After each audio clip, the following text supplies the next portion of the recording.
নমস্কার সবাইকে। বিধি পাঠশালা ইউটিউব চ্যানেলে সবাইকে স্বাগত। আজকের নিবেদন বলাইচাঁদ মুখোপাধ্যায়ের একটি ছোট গল্প ঘোষাল মহাশয়। তবে আজকে গল্প শুরু করার আগে আমার চ্যানেলে যারা নতুন তারা চ্যানেলটিকে অবশ্যই সাবস্ক্রাইব করে ভিডিওগুলিকে লাইক করে দেবেন, ভালো লাগলে বন্ধুদের সঙ্গে শেয়ার করবেন এবং পাশে থাকা বেল আইকনটি অবশ্যই ক্লিক করবেন। শুরু করছি আজকের নিবেদন। 1। শ্বশুরবাড়িতে নতুন বধূ আজ প্রথম মাংস রান্না করিবে। ব্যাপারটা এমন কিছু নয়, তবুও শাশুড়ি হইতে শুরু করিয়া বাড়ির চাকরানি পর্যন্ত সকলেই মনে মনে অল্প বিস্তর উৎসুক হইয়া উঠিয়াছে। কারণ শুধু নতুন বউ নয়, সবিতা এ বাড়িতে প্রথম বধূ। তাছাড়া কলেজে পড়া মেয়ে, কলেজে পড়া বউ এ গ্রামে এই প্রথম। সকলেই আশঙ্কা করিয়াছিল হয়তো হাই হিল জুতো পরিয়া বউ পালকি হইতে অবতরণ করিয়া শাশুড়ির সহিত হ্যান্ডশেক করিবে। ঘোষাল মহাশয় তো আগাগোড়াই এ বিবাহের বিরোধী ছিলেন, কেবল পুত্রের আগ্রহ অতিশয্যে রাজি হইতে হইয়াছিল। কিন্তু সবিতাকে দেখিয়া সকলের দুর্ভাবনা ঘুচিয়াছে। বেশ শান্তশিষ্ট মেয়েটি, লজ্জা সরম আছে, বাড়ির সঙ্গে বেশ মিশিয়া গিয়াছে। আর 5 জনের মতোই ধারণ ধরন, কোনো রূপ লজ্জা বদ চাল নেই। ঘোষাল মহাশয় সব দেখিয়া শুনিয়া আনন্দে যেন গদগদ হইয়া উঠিয়াছেন। ছোট দেবর বীরেনেরই সবিতাকে মাংস রাঁধিতে প্ররোচিত করিয়াছে। তাদের ক্লাবে ফিস্ট হইবে, সে ধরিয়া বসিয়াছে বৌদিকেই মাংস রাঁধিতে দিতে হইবে। সবিতা রাজি হইয়াছে। ছোট ননদ পুঁটি বলিল, ছোটদা, ওর ফিস্টিতে আমি এতকাল মাংস রান্না করে দিয়েছি, দেখা যাক বৌদি এবার কেমন করে। খুব ঝাল দিও বৌদি, তা না হলে। বলিয়া সে মুখ কাপড় দিয়ে হাসিতে লাগিল। হাসি তাহার একটি রোগ বিশেষ, কথায় কথায় যখন তখন যেখানে সেখানে কারণে অকারণে সে হাসিয়া ফেলে। বীরেন পুঁটি পিঠোপিঠি, সুতরাং অহিনকুল সম্পর্ক।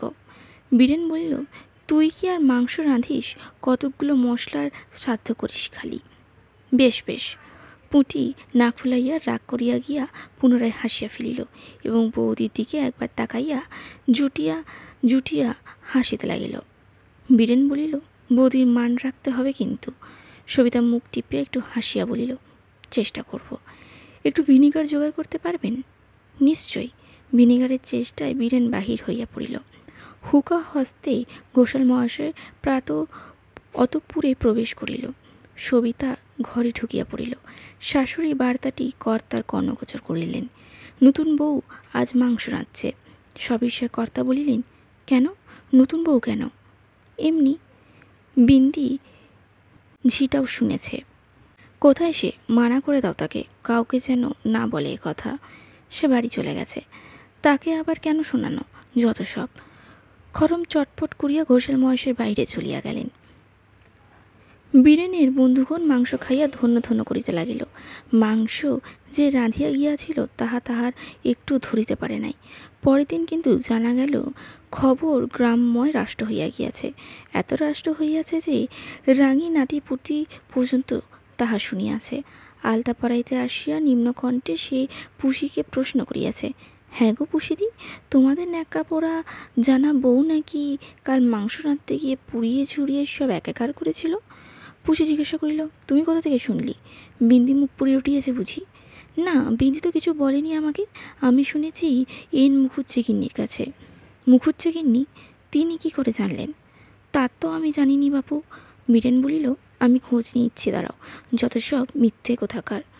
বীরেন খোঁজ করিয়া যাহা জানিল তা এই, মুখুজ্জেগিন্নি শুনিয়াছেন চাটুজ্জেগিন্নির নিকট, চাটুজ্জেগিন্নি বার্তাবহ চাটুজ্জেমশাই, চাটুজ্জেমশাই শুনিয়াছেন দত্তের মুখে, দত্ত বলিয়াছে বাড়ুজ্জেকে, বাড়ুজ্জের কানে কানে সংগোপনে এবং চুপি চুপি খবরটি দিয়াছেন স্বয়ং ঘোষাল মশাই। পুষি হাসিয়া বলিল, বৌদি মাংস রেঁধেছেন শুনে বাবা রাগ করেছিলেন, তাই বোধ হয় বলে দিয়েছেন সকলকে। বীরেন বলিল, বাহ, বাবাই তো আমাকে কাল আড়ালে ডেকে বললেন যে তোদের ক্লাবে ফিস্ট হচ্ছে, মাংস বৌমাকে দিয়ে রাঁধা। পুষি মুখে কাপড় দিয়ে হাসতে লাগলো। আজকে গল্পটি কেমন লাগলো কমেন্টে অবশ্যই জানাবেন। ভালো লাগলে লাইক করবেন, বন্ধুদের সঙ্গে শেয়ার করবেন এবং পাশে থাকা বেল আইকনটি অবশ্যই ক্লিক করবেন। নমস্কার।